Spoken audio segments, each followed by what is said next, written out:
Yes, good evening.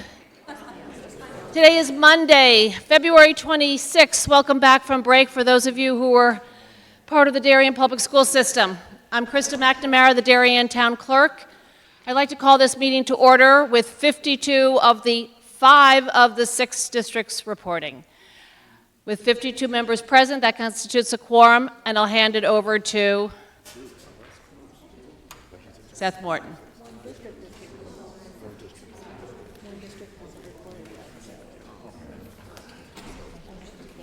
I'm using this. And it was us. Greetings and salutations. Without objection, I'll accept the agenda. Any objections? First item on the agenda is approval of minutes for January 22nd. Can I have a motion, please? Thank you, Joe. A second? Jan? Okay. Any additions, corrections? Anything? Okay. All right. Those then in favor of approving the minutes, say aye. Aye. Opposed? I hear none.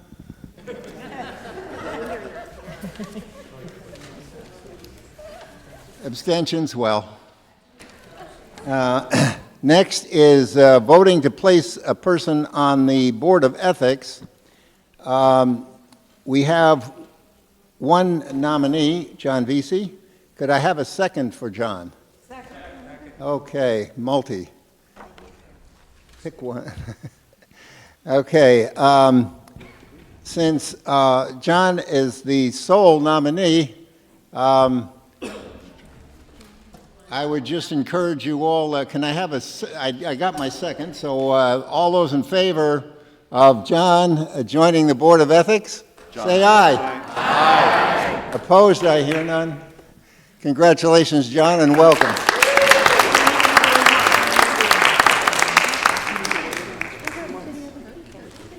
Next is update on the American Rescue Plan Act. Speaking on behalf of himself and F&B, Jack Davis.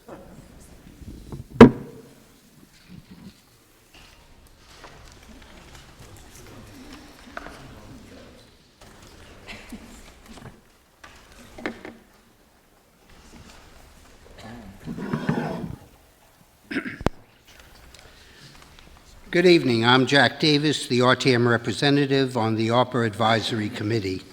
A quick review of ARPA requirements. By December 31st of this year, 2024, the ARPA funds received must be allocated to specific projects or programs. Those projects must be completed in their entirety within 2 years and no later than December 31st, 2023. All unspent funds on that date must be returned to the federal government. 26, yes, sorry. I have to print this bigger so I can read it. In addition, once a dollar amount is assigned to a project on that December 31st, 2024 date, unused funds cannot be reassigned to another project. As an example, should a project receive $50,000 assigned funding and upon completion $48,462 be spent, the difference between the $50,000 assigned and the $42,462 spent needs to be returned to the federal government. That's $1,638 of monies needing to be returned, and that's a concern with all parties involved with ARPA. I personally do not want to return a single penny to the government, nor do others. So that's the challenge, identifying projects and their costs accurately, and those projects will be completed within the December 2026 timeframe or sooner. Thus, originally allocated funds will need to be redistributed to new initiatives and projects to meet the dedicated funding and spending. I will note that a monthly listing of ARPA project status is included in the monthly Board of Finance packet prepared by Jen Chinesky. You should be almost tired of me saying this every time. As of January 11th, there was approximately $2,496,000 spent of the $6,430,000 awarded. Another $1,953,000 is encumbered or requisitioned, leaving approximately $1,981,000 unobligated. The unobligated includes funds not spent for completed projects, as well as assigned funds where an RFP has not been completed, and thus a firm estimate is not available. That is a concern. Things that have been authorized, we have not gone on to get the estimate. Previously, in October-November timeframe, the ARPA Advisory Committee recommended and the Board of Selectmen approved the following items to be purchased using ARPA funds. Storage trailers for the public works. Again, we're still awaiting an RFP.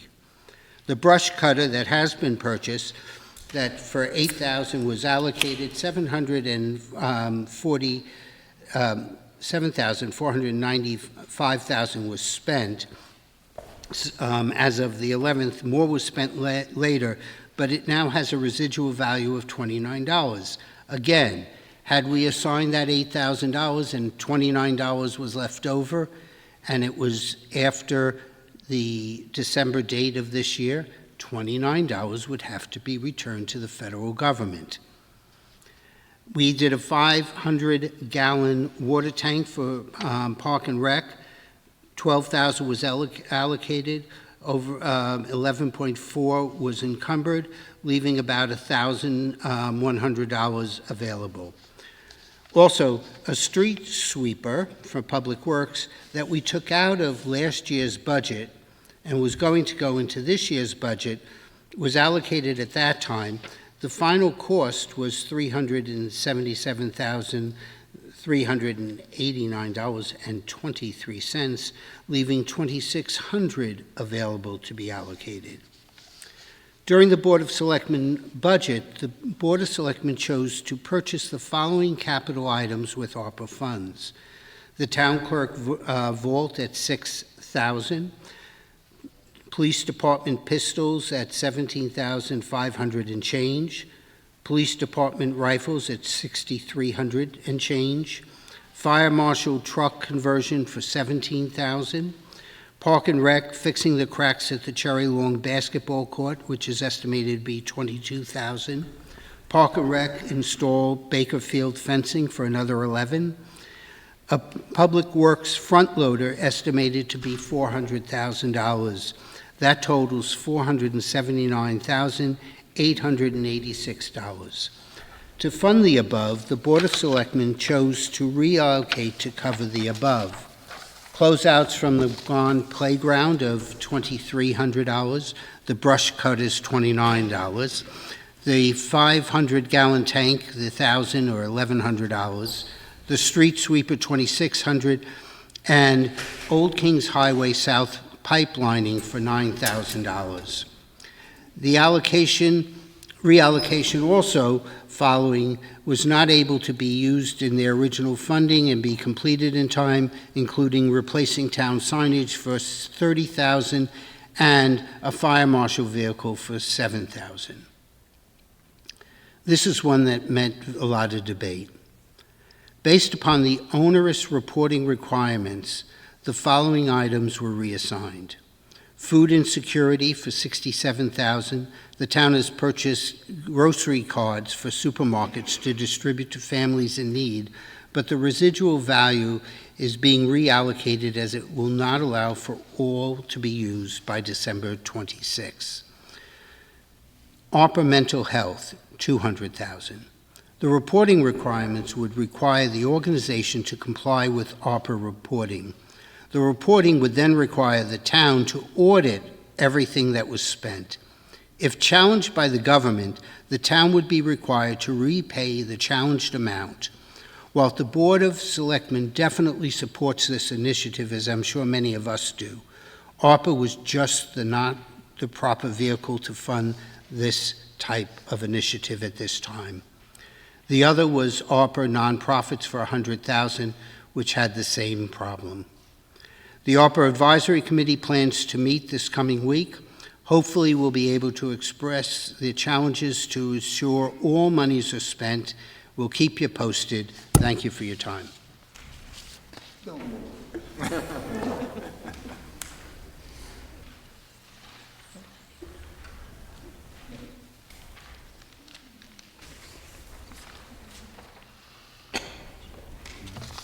Some of you may want the financials that are going to be part of next presentation. They're up here up front if you need a copy. So thanks, Jack. So next we put Jack right on, just keep him working tonight with the town, a review of the town fiscal 2024 financial update.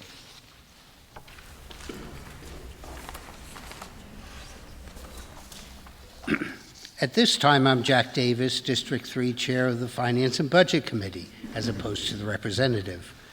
And I promise while these two reports are a little bit longer, based upon the fact of what we'll be reporting on the leases, they will be very short. As we well into the fiscal 25 budget season, a discussion of the current year's budget is appropriate. This not only gives an update on the current year, but also provides insight into that fiscal year 25 budget requests.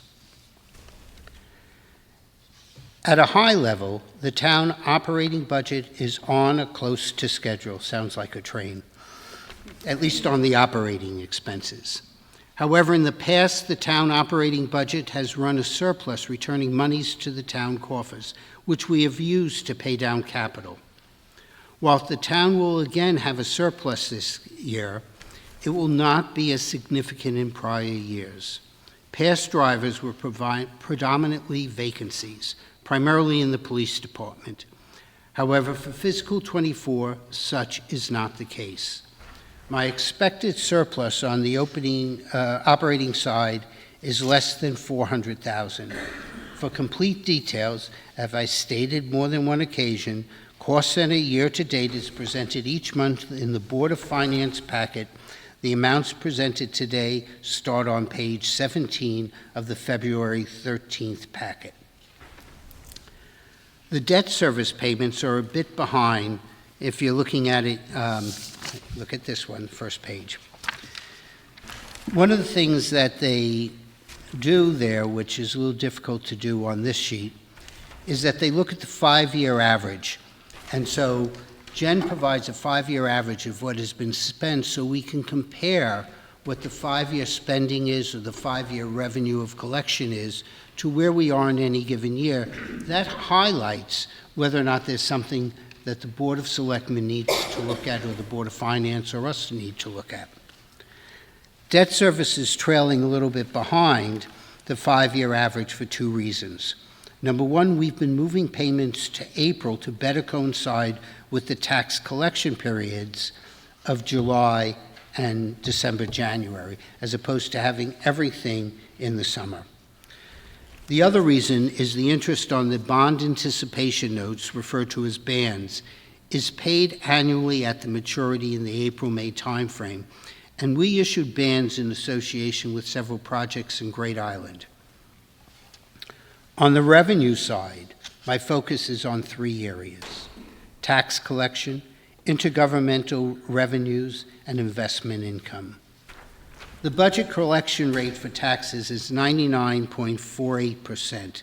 That's determined by taking a 5-year collection rate less 0.25% to account for changes in the grand list that occur after the budget completion and collection percentage variances from one year to the next. That may increase this year because there will be challenges to the appraisals in the 5-year revow, and so that may have some influence on what the collection rate is going to be. Expected collections are down $925,000 or 60 basis points from the budgeted tax revenue. There is still an expectation to be close to the budgeted amount for full collection. This year, the town has seen a significant drop in December mortgage company payments, and a significant number of mortgage payments actually arrived at the very end of January. That's because the mortgage companies were holding on to those amounts because they were making more money with their investments than paying early, which they had done in the past. Intergovernmental revenues will be greater than budgeted. The two drivers are the MSR sales tax sharing, where the town received $235,000. Let me see. I'm on the next page, by the way. So that one. The town did not budget for this revenue, as it has been unpredictable. But this year, they will be budgeting at least $75,000 for the current budget for fiscal '25. Adjustments to the Board of educational cost sharing, that comes in at the end of the year, and it's an adjustment for what we get. We always get paid in August, and if there's adjustments to ECR, the excess cost reimbursement, it's added at that time. So it's in the town coffers because the Board of Ed only runs through the end of June, and so that comes back to the town. But there's $75,000 currently. There was approximately $75,000 that we got more monies back from ECR than what we had originally gotten on the final amount. The town also received $10,500 unanticipated for an early voting grant. At the end of the year, expected intergovernmental revenues will be approximately $300,000 over budget. So if you add those other two together, we're about $700,000. Here's the big one. Investment income. Investment income will far exceed the budgeted amount. The budget was $1,750,000.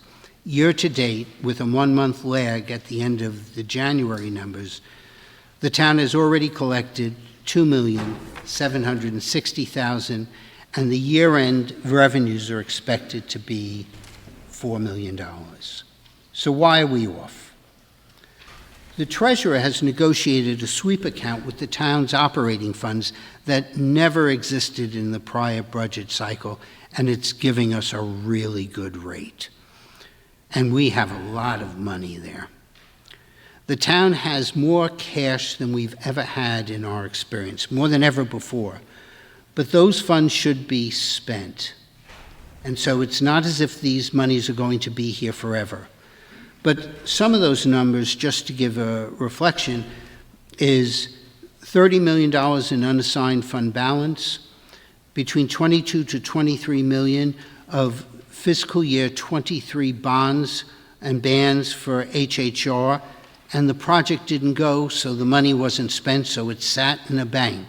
Now, the bank that we sit in is a money center bank, and the reason why it's there, and we negotiated a better rate there, or our treasurer did, is because you can't pull $20 million out of most of the banks that we deal with, or even the STIF fund, without creating a problem.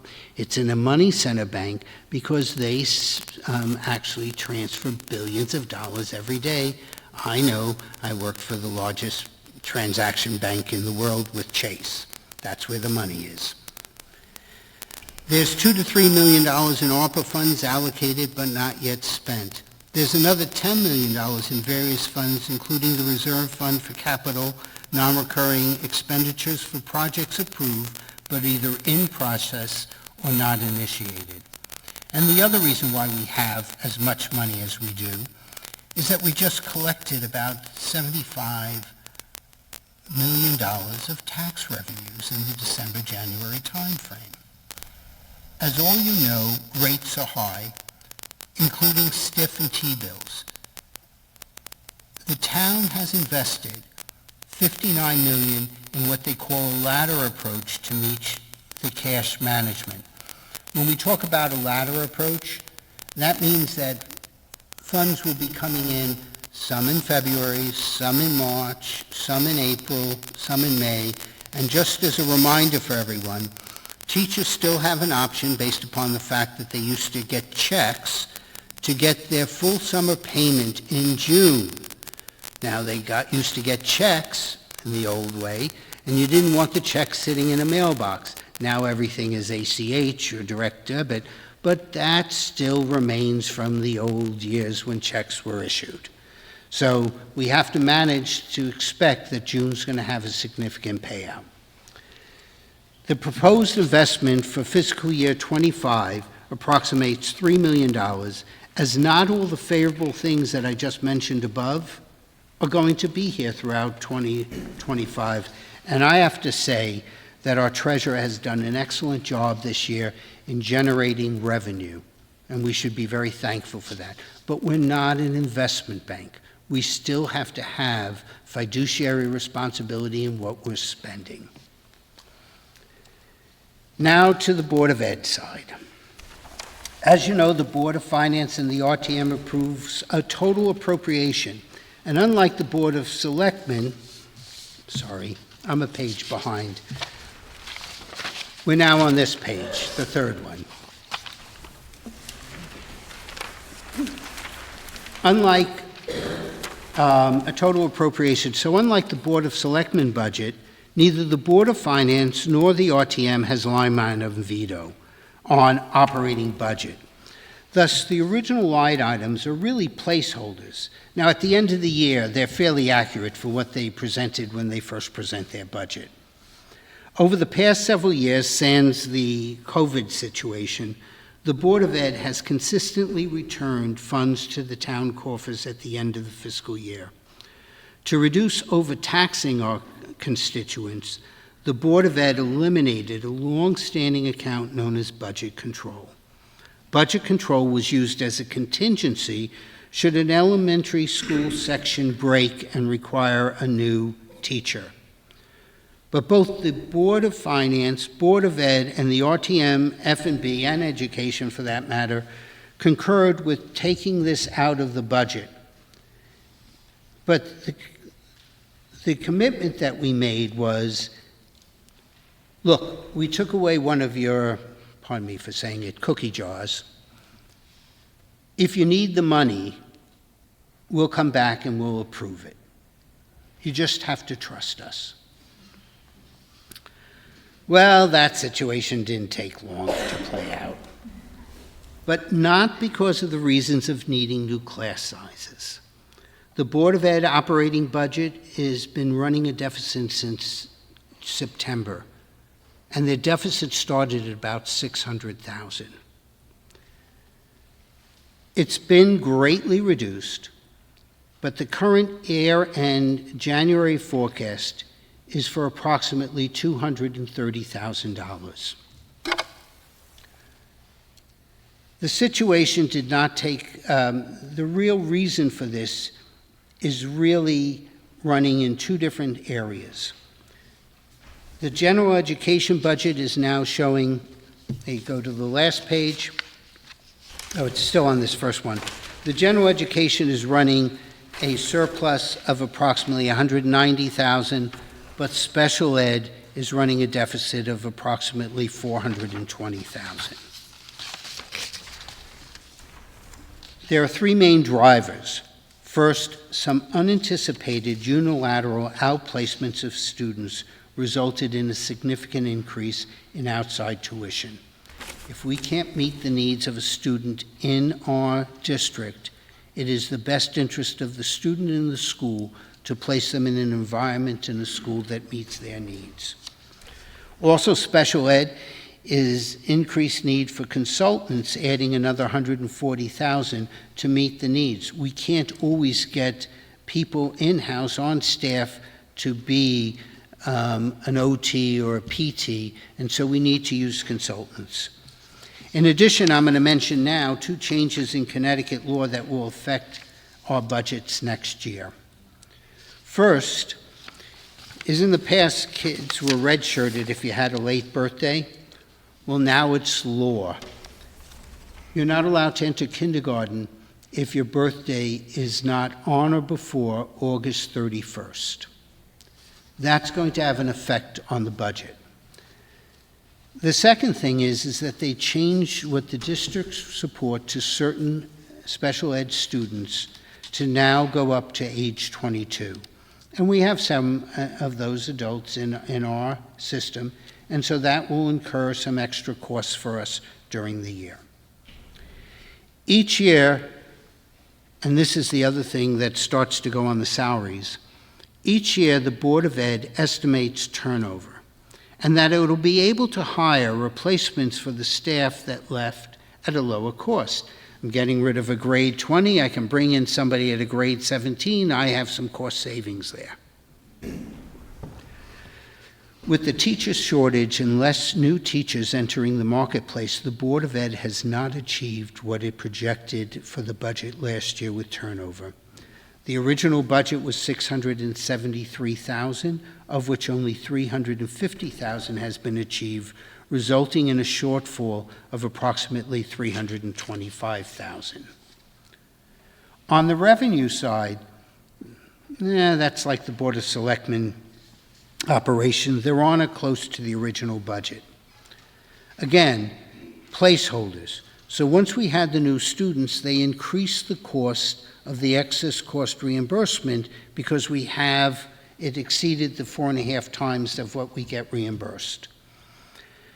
So they increased it. But one of the students that we increased it for actually left the district. They moved out of town.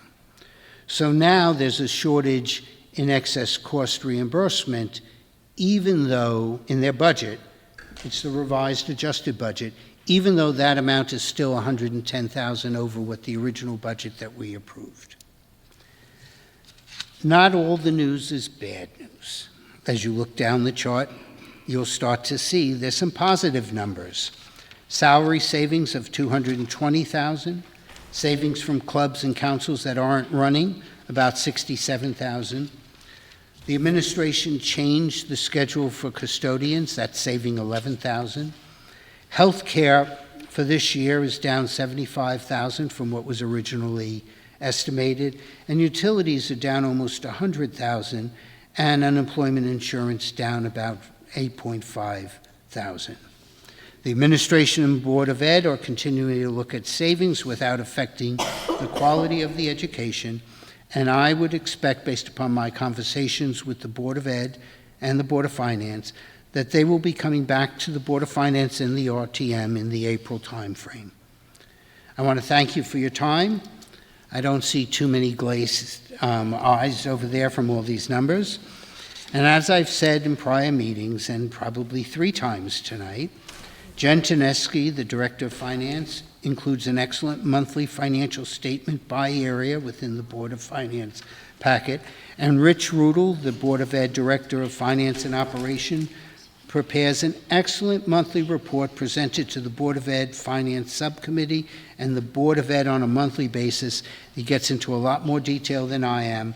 Both are excellent sources, and thank you very much for putting up with this. Thank you. Jay, 2 seconds. Jay.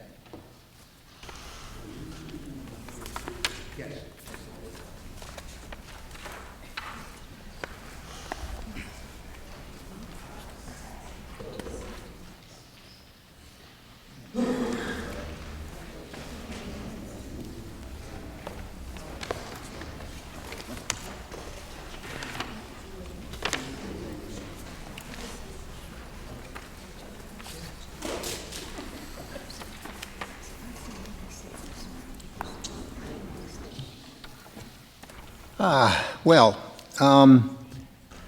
We're expecting a guest star to update us on Great Island, and she's not here yet, so I will go on to the next item, and we'll see if our guest star arrives. So next will be lease for 18 Great Island Road. Speaking for Planning, Zoning, and Housing, Amy Zabatakis.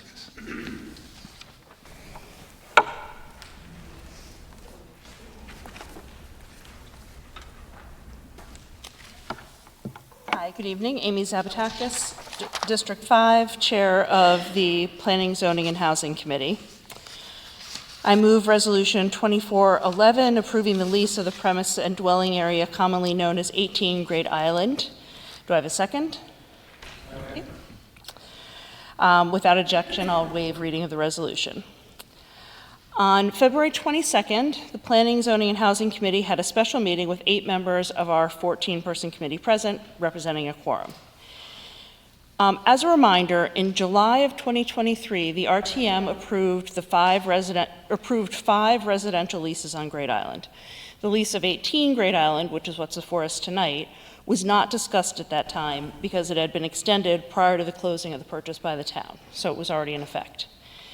At this time, the Board of Selectmen is looking for approval to extend the existing lease of 18 Great Island using the same form as was used for the residential leases that we approved last July.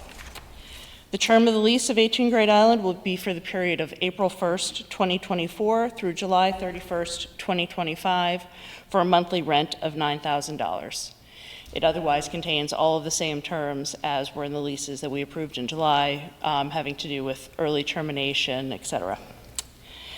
The main concern that was raised by the committee members during our meeting was the term of the lease. There was a question of whether having residential tenants on the property through July 31st, 2025 might have the unintended consequence of limiting what the town could do on Great Island, and limiting the use of the property by town residents more generally.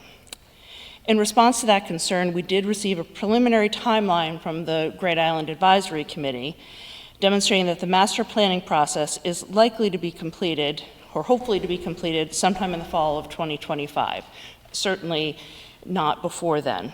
So it's unlikely that Great Island will be open to more than the pedestrian access that we're expecting in March, anytime during the term of this lease. There was also a question as to why the term of the lease for 18 Great Island was for more than a year, and that was so that all of the leases could be on the same term, and the next item on the agenda is discussing the other 5 leases.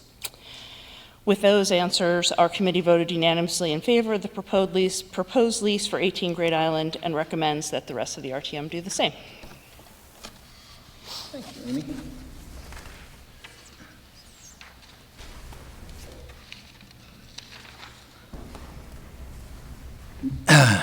Next, speaking on behalf of Public Works, Frank Edelman. Thanks, Frank.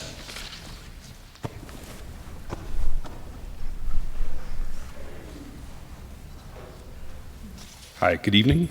I'm Frank Edelman. I'm the chair of District 6 and the vice chair of the Public Works Committee. Mark Adaletta is the chair of Public Works, but he's unable to be here this evening, so I'm reporting on our committee's work in his place. The Public Works Committee met on Thursday, February 15th here at Town Hall with 10 of 15 members present, comprising a quorum. We reviewed and discussed the property lease for 18 Great Island, that's 24-11, as well as the other 2 items. I don't want to repeat what Amy has said. I would only observe that as part of our discussion, it was a point of conversation that we noted that the town, working through the Great Island Advisory Committee, is continuing to develop that long-term strategy about the use of Great Island, including the question of whether the town wants to continue to act in the role of a landlord by leasing residential property to private individuals. In his role in our meeting, in his role as the GIAC liaison, Mark Adaletta relayed to the Public Works Committee that this strategic question is still open, pending the hiring of the consultant and the plan that Amy described, and further deliberation by the GIAC. And so these leases and the extensions are proposed to maintain the existing status quo arrangements, but are not intended to signal that these properties are going to be continued for the long term, to continue to be leased for the long term. With 10 of 15 members present, the Public Works Committee voted unanimously to approve this item and the other 2, and there were no dissents or any controversial issues to report, and we recommend that RTM approve these items.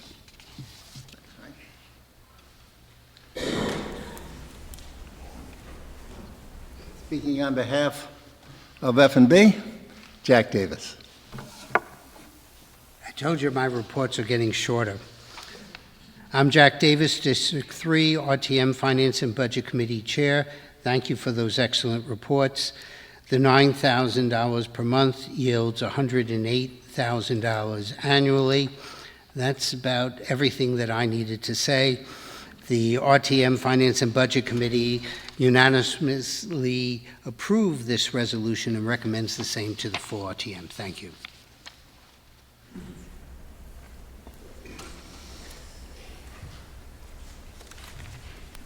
Thank you, Jack. Any other committees? Any public officials? Don't see any. The body, any comments from the body? Seth? Yes, Jim. Jim Cameron, District 4. Pays to know who runs the PA system around here. I think I asked Amy this same question when the original leases came up. Is this market value for the property? And given that it's going to be extended, was there any increase in rent, or is this the existing rent continuing until end of July 2025?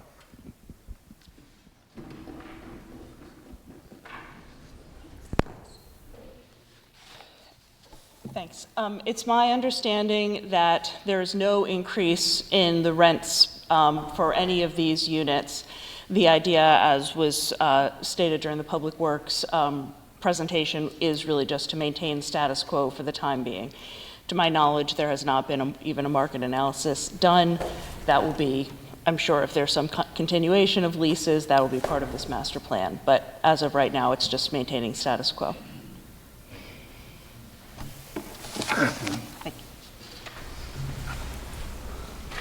Other questions? Okay. Electors of the town? I see none. Ready to vote? All those in favor, please rise.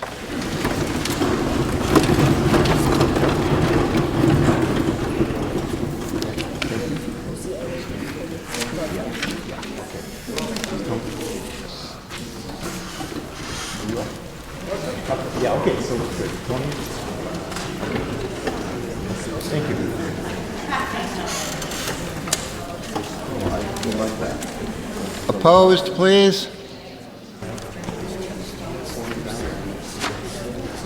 Abstentions?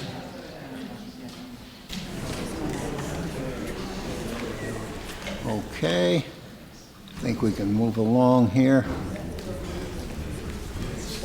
Next item is Great Island, the residential lease extension. Speaking for Planning, Zoning, and Housing, Amy Zabatakis.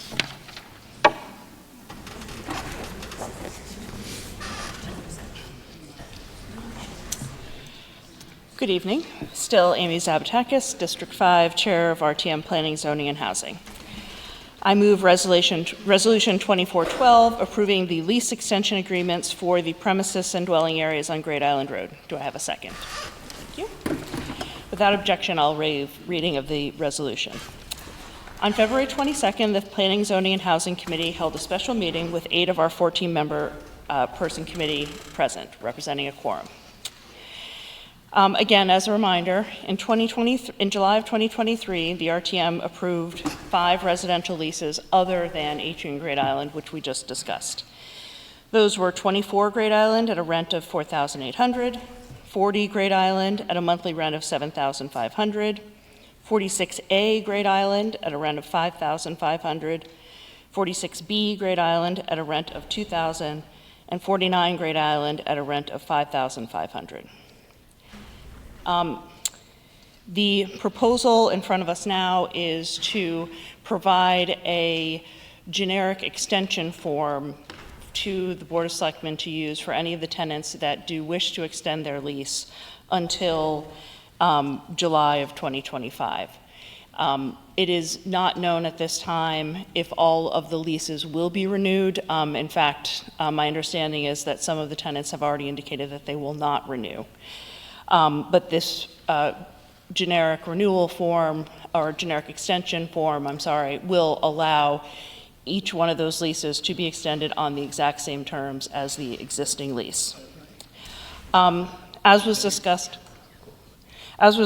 in connection with the lease of 18 Great Island, the main concern was the term of the lease, but as was stated previously, because of the timing of the master planning we feel that this will not impinge upon the ability to use the property on a going forward basis. The committee voted unanimously in favor of the lease extension and recommends the same to the full RTM.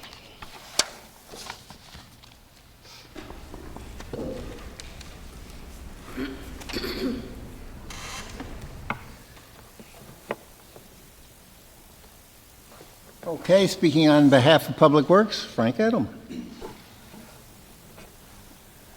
Thank you, Seth. Thank you, Amy. Again, Frank Edelman, District 6, Vice Chair Public Works. Again, we met on the 15th, 10 of 15 members present. We voted unanimously to approve these form of these leases. The only points I would raise that are supplemental would be two.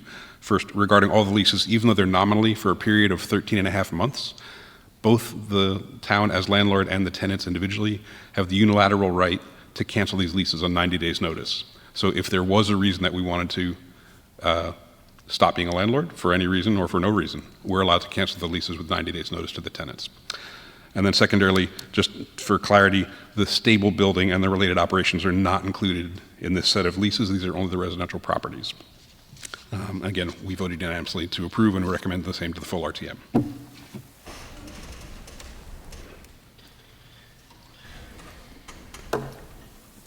Speaking on behalf of F&B, Jack Davis.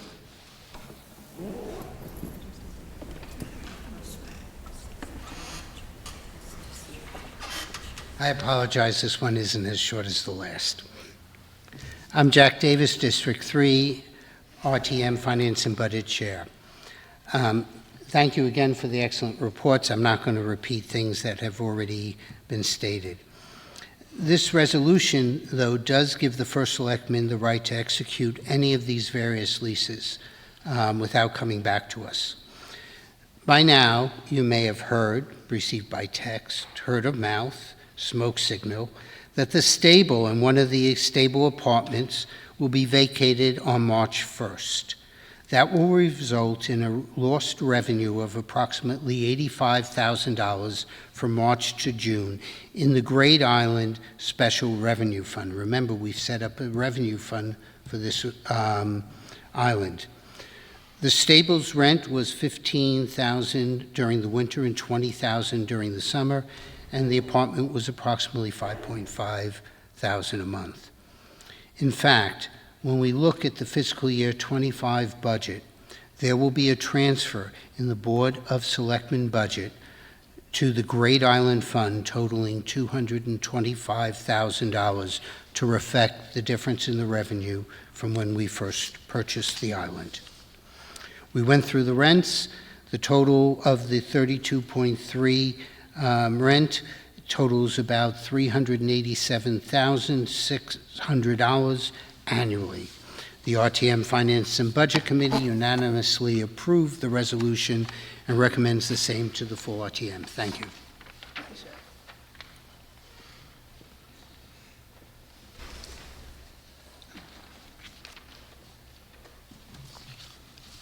Thank you, Jack. Are there any other committees wish to report? Town officials? The body, any questions from the body? Yes, Liz Bacon.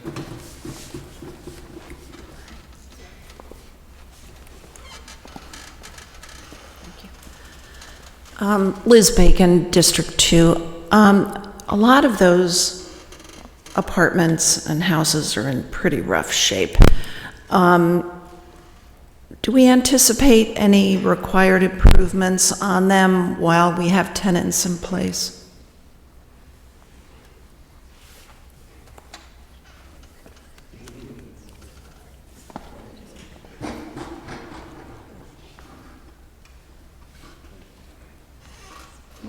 Unless you have a better idea.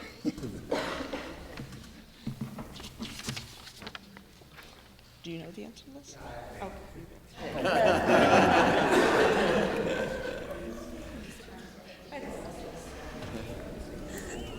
Jack Davis. You know, on anything real estate, I'd really prefer that Amy's answering this.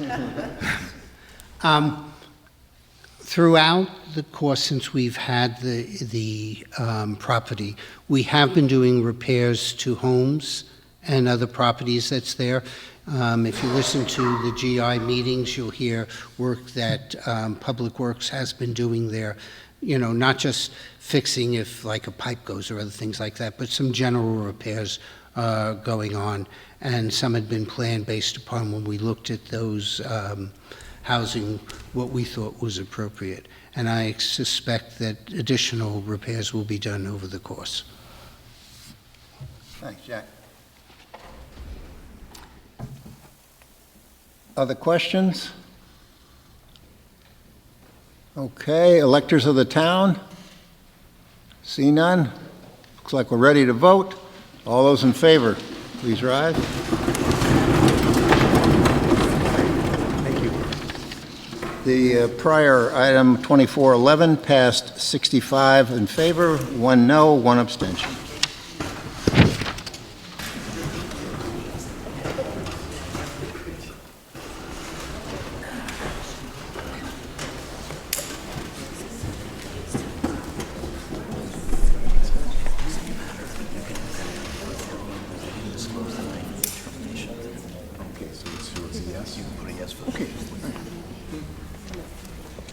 Noes, please.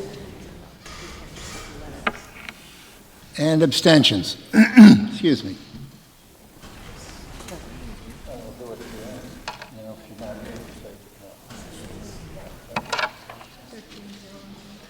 Okay. Next item is the updated pet addendum, Great Island, and speaking for PZNH again, Amy Zabatakis. Good evening. Amy Zabatakis, District 5, Chair of RTM Planning, Zoning, and Housing. I move Resolution 2413 approving the pet addendum for the premise and dwelling areas on Great Island Road. Do I have a second? Thank you. Without objection, I'll waive reading of the resolution. On February 22nd, the Planning, Zoning, and Housing Committee had a special meeting with 8 of our 14-person member committee present, representing a quorum. Our committee reviewed the proposed pet addendum and appreciated that while the current leases in use on Great Island do allow pets, the proposed pet addendum provides clear regulations for resident pet owners and clear penalties for violations. So it is an improvement over the generic terms in the existing leases.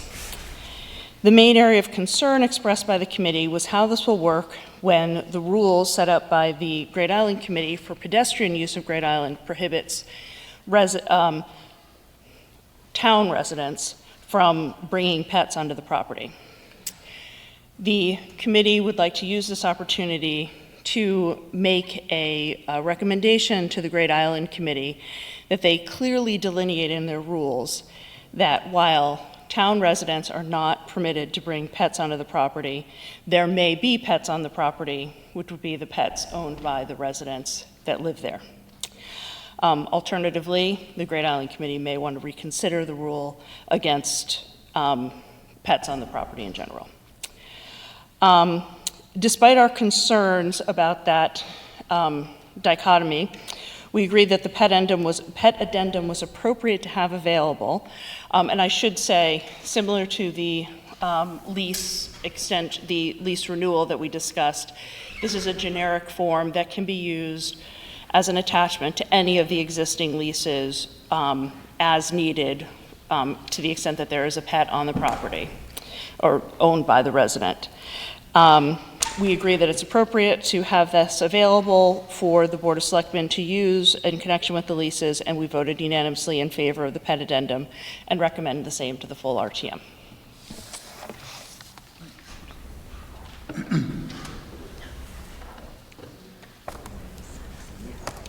Thank you very much, Amy. Speaking on behalf of Public Works, Frank Edelman. Thank you, Seth, and thank you, Amy. Again, Frank Edelman, District 6, Vice Chair of Public Works. Again, Public Works met on February 15th with 10 members out of 15 present, comprising a quorum. We also discussed the pet addendum. We thought this was a valuable addition to the form of lease. Discussion was fairly congenial and fairly brief, and we had no major points to raise. We voted unanimously in favor of this item as well, and we recommend the same to the RTM.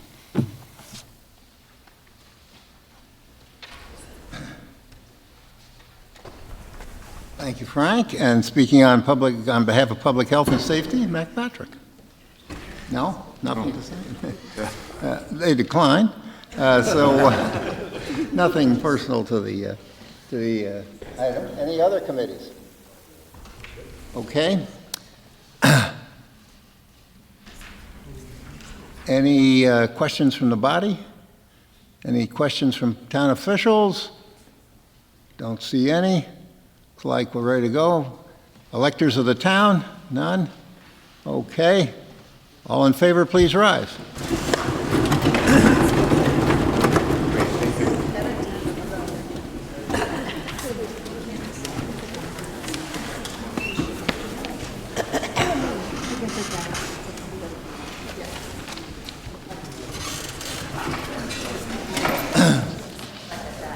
The lease for Great Island Road actually passed 66 in favor, no noes, 1 abstention.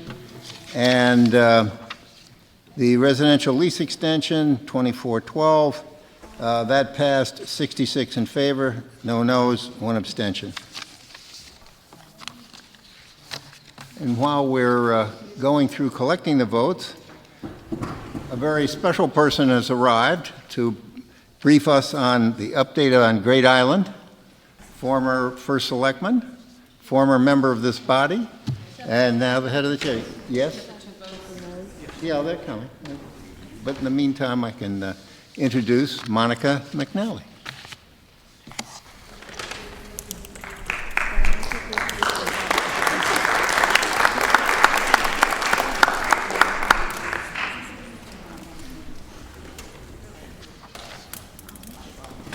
Hi, everyone. Really terrific to be here. I want to thank you for the opportunity to give this update. I know that Mark Adaletta normally does a terrific job, so I will try to do the same. So I know that you went over the leases. I have 5 kind of things that I want to bring you up to speed on. So I know you went through the leases. I know that you're probably aware on February 5th, the Board of Selectmen extended the leases on all of the properties. After much discussion with the stables, they determined that they would not like to renew their lease. So they had one of the 3 apartments above, and they also had the stables that they rented. So at this point, we have 1 tenant that is still in the stables business, or in the stable facility. So I'm telling you this because I believe that tenant will be relocating to a different, to the Villa Juliet on the property, which will mean another lease that will come before you for your approval. This will allow us to reduce our operating costs on the stables significantly because we'll be able to, for instance, cut down on the fuel costs. So that's just a heads up. On 23A, that's the entry to Great Island, and that's the road that intersects from Goodwives and Rings End and goes on to that. So you're probably aware that we've been working very hard with the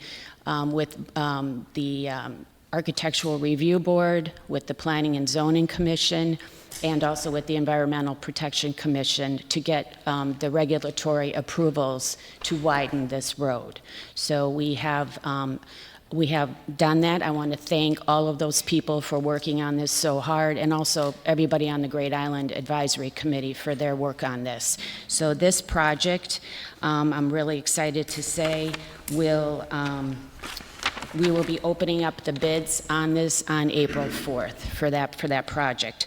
And that project will include the addition of a sidewalk, landscaping, lighting, drainage, and some other ancillary improvements. And this work will allow for 2-way traffic between Rings End Road and the Great Island cul-de-sac. And work is tentatively scheduled for beginning in sometime in April, maybe late April, and going through July. So that's kind of the schedule. The future of Great Island is taking shape. This is so exciting. The master plan will help us create a shared vision with the community for the future of Great Island, and the Great Island Advisory Committee is thrilled that we had 16 firms submit their qualifications for consideration by the committee for this master plan project. The committee will be taking the next 2 or 3 weeks to review all the applicants, and then we will be defining a pool that we will then look forward to interviewing and having them present their RFPs for this. So this is the pre-qualification for the RFP process. And that's even 16 firms. Each one of these proposals is anywhere really from 90 to 120 pages. So it's a lot of work that we will be doing to kind of winnow down that pool so that we will have a group of applicants that we will then invite to submit an RFP on for the property. So this is very, very welcome news on our part. Next, I'd like to cover early access, which is also taking place. The Department of Public Works has been very, very busy. Great Island Advisory Committee has also been busy, but DPW is doing the heavy lifting right now. So the early access will start on Friday, March 1st, and it'll be at this point 7 days a week, sunrise to sunset. Pedestrians will be allowed onto the island. There's no parking, there are no cars, there are no watercraft, no bicycles at this point. This is kind of our soft opening to see how this all works out. And we're excited. We're really, really excited. The Great Island Committee will be meeting down there on Saturday morning at 9 o'clock to say hi to visitors, and I hope that I see a lot of you down to say hi and tour the property. Again, I'm going to go through the rules just so that you're aware. Pedestrians only, sunrise to sunset, 7 days a week until the construction begins on 23A. Remember I said April to July? So while that construction is happening, pedestrians will have access on the weekends when the road work isn't being done. We're asking people to no pets at this time, to stay on the path only, and to respect the privacy of the residents that are our tenants that are living there. And I also want to point out there are no bathroom facilities on the island, and again, just stressing there is no parking, so there are no vehicles. And I want people to remember, this is also for the community, is the town did not buy the full parcel out there, right? So the Ziegler Farm is privately owned. So the only access onto Great Island is that 23A road. So the other roads that are off of Long Neck, Ziggy's Way, is not a public access road. So residents can't use that.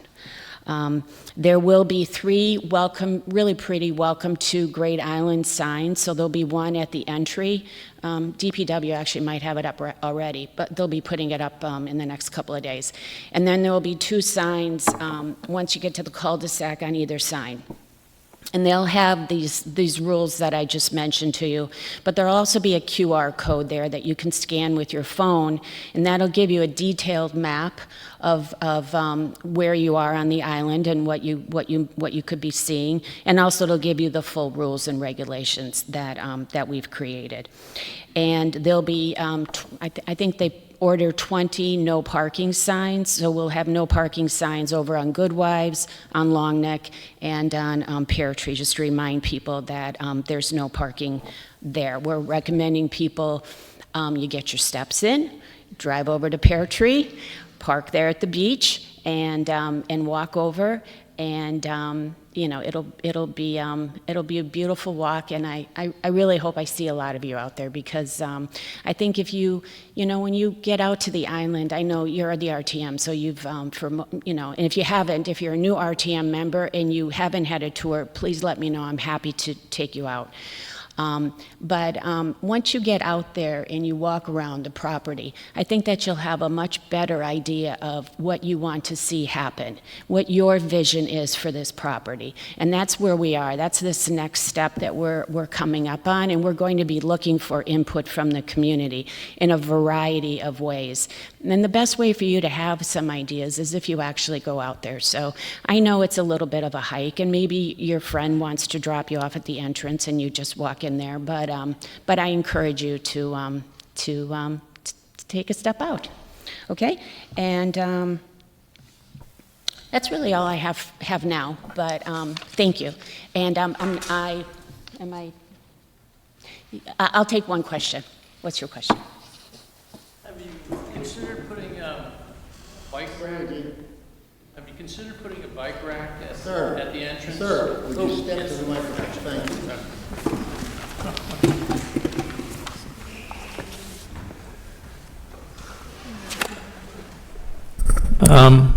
Have you considered putting a bike rack at the very entrance so that those who come on a bicycle can park it there and then do the walk? You know, we have, Vinny, and I don't think we'll put it at the entrance because that's probably dangerous, and I don't think DPW is going to agree. Well, up inside. But there's another spot there that we're taking a look at. So yes, that's a good idea, and that's something we're looking into. I did promise Monica no Q&A. Well, I do have time. I wasn't sure what time our other meeting would end, but Claire? Hi, I'm Clara Sartori, District 2. Will you allow baby strollers with the walkers? And also, will you allow jogging? A person wants to jog throughout, is that allowed? I mean, is that? You know, Claire, we didn't drill down that far, but, you know, I think if you, you know, I don't see why not. I'm just asking for a friend, but thank you. Yeah. You sure on that?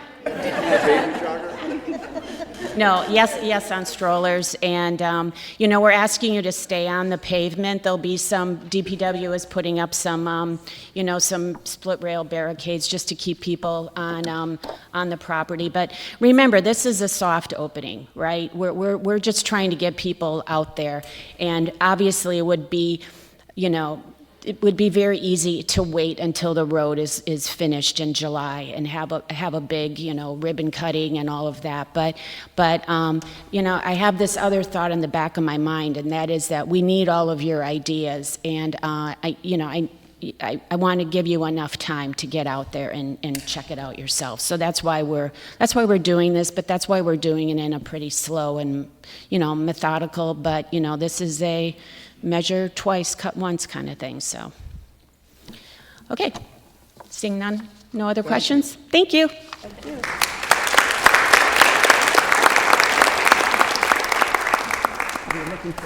Thank you very much, Monica. A great briefing from the head shed, huh? Okay, item 2413, the pet addendum, that passed 67 in favor, no noes, one abstention. I'll accept the motion to adjourn. A second? All in favor, please rise.